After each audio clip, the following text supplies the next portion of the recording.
나를 따라오너라. 내가 너희를 사람 낚는 업으로 만들리라. 할렐루야. 주님께서 여러분과 함께 또한 사제의 영과 함께 마테오가 전한 거룩한 복음입니다. 주님 영광 받으소서. 그때 예수님께서는 갈릴레아 호숫가를 지나가시다가 두 형제 곧 베드로라는 시몬과 그의 동생 안드레아가 호수에 어망을 던지는 것을 보셨다. 그들은 어부였다. 예수님께서 그들에게 이르셨다. 나를 따라오너라. 내가 너희를 사람 낚는 어부로 만들겠다. 그러자 그들은 곧바로 그물을 버리고 예수님을 따랐다. 거기에서 더 가시다가 예수님께서 다른 두 형제 곧 제베도의 아들 야고보와 그의 동생 요한이 배에서 아버지 제베데오와 함께 그물을 손질하는 것을 보시고 그들을 부르셨다. 그들은 곧바로 배와 아버지를 버려두고 그분을 따랐다. 주님의 말씀입니다. 그리스도님 찬미합니다. 주님의 평화를 빕니다. 평화를 빕니다.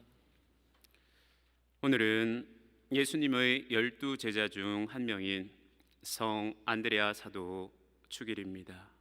그리고 본당 신부님이신 이창우 안드레아 신부님 축일이기도 하죠. 오늘 미사는 안드레아 신부님께서 집전하셨으면 좋았을 텐데 타본당 판공성사에 가시게 되어서 제가 미사를 봉헌하게 되었습니다. 안드레아 신부님께서 성 프란치스코 한인 성당에서 사목활동 잘 하실 수 있도록 미사 중에 신부님을 위해 기도해 주시면 고맙겠습니다. 안드레아라는 이름은 그리스어로 남자다운 또는 용감한이라는 뜻을 지니고 있습니다. 안드레아는 나를 따라오너라. 내가 너희를 사람 낚는 어부로 만들겠다는 예수님의 부르심을 받고 형인 베드로와 함께 그물을 버리고 예수님의 뒤를 따랐습니다. 그리고 오늘 복음에서는 베드로와 안드레아 형제뿐만이 아니라 야고보와 요한 이 두 형제 또한 예수님께서 당신의 첫 제자로 부르시는 장면에 대해 전해주고 있습니다. 제가 여기서 문제 하나 내어볼까요? 예수님의 첫 제자로 부르심을 받은 베드로와 안드레아 그리고 야고보와 요한의 공동점은 무엇일까요? 뭐라고요? 형제 그리고요 어부. 솔직히 대답을 해 주실까 안 하실까라는 고민을 하기는 했는데 문제를 냈을 때 바로 정답을 이렇게 대답해 주셔서 좀 놀랐습니다. 맞습니다. 이들은 형제지간이었고 고기를 잡는 일을 함께 하고 있었습니다. 그런데 여러분들은 예수님께서 제자를 선택하는 방식에 문제가 좀 있다고 생각하지 않으십니까? 예수님께서 저렇게 형제들을 모조리 데려가시면 한 집안에 대가 끊길지도 모르는데 괜찮을까요? 사실 예수님께서는 형제들을 모두 데려가셔도 그 뒷일을 다 책임져 주시는 분이시기에 몽땅 데려가도 괜찮습니다. 오늘 미사 집전 제의실에서 이렇게 이제 제의를 입고 미사를 준비하려고 할 때 제의방에 있는 우리 스테파노 형제님과 우리 자녀분들을 보게 되었습니다. 아버지와 자녀들이 이렇게 거룩한 제단에서 미사를 함께 봉헌하고 그리고 복사를 서는 그런 모습을 보니까 보는 저도 그렇게 참 기쁘고, 주님 성모님께서 바라시는 그런 성가정의 삶을 정말 잘 실천하고 계시는 그런 가정 같다라고 느껴졌는데, 이 모습을 보는 예수님 성모님께서는 얼마나 흐뭇해하시고 기뻐하시겠습니까? 제가 형제들을 몽땅 데려가도 된다라고 말씀을 드렸죠. 그 이유는 예수님께서 뒷일을 다 책임져 주시기 때문이라고 말씀을 드렸습니다. 스테파노 형제님, 여기서 뭐 느끼는 거 없습니까? 저는 강론 준비의 이 부분은 지금 못 넣는 부분이고 지금 즉흥적입니다. 그래서 개인적인 바람으로는 예수님께서 원하시는 만큼 데려가셨으면 좋겠다라는 마음이 듭니다. 오늘 복사 날짜 잘 잡으신 것 같네요. 오늘 복음의 내용은 저에게는 좀 특별하게 다가옵니다. 왜냐하면 예수님께서 첫 제자를 부르셨을 때와 저희 형제를 부르실 때의 상황이 좀 비슷하기 때문입니다.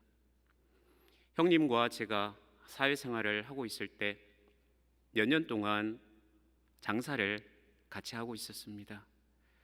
그런데 때가 되었을 때 예수님께서는 형님을 먼저 부르셨고 그 다음에 저를 부르셨습니다. 한 명은 도미니코 수도에로, 또 한 명은 프란치스코 수도에로. 형제 둘만 있는 집안에 이렇게 둘 다 불러가셨으니 저희 집도 대가 끊기게 되었습니다. 형님 신부님도 안드레아인데 사람 낚는 어부가 되리라는 주님의 말씀에 따라 영혼 구원의 도구로서 열심히 살아가고 계시는 형님 신부님이 생각나는 오늘입니다. 형님이 수도에 들어가고 나서 저는 형님과 함께 하고 있던 가게를 정리하기 시작했습니다. 그동안 정성을 많이 들였던 가게인 만큼 손해를 보지 않으려고 또 거기에 권리금까지 받아 나오려고 했습니다. 그런데 그때 마침 경기가 아주 안 좋아지는 바람에 제가 바라던 대로 되지 않았습니다. 시간이 지나면 지날수록 가게를 운영해 나가기가 힘들어졌습니다.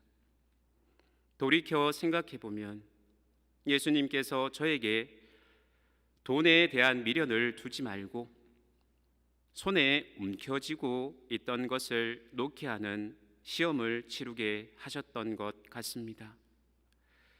제가 재물에 대한 집념을 포기해야 주님을 따라 나설 수가 있는데 그대로는 무거워서 주님을 못 따라가니까 그것을 내려놓을 때까지 기다리고 계셨던 것 같습니다.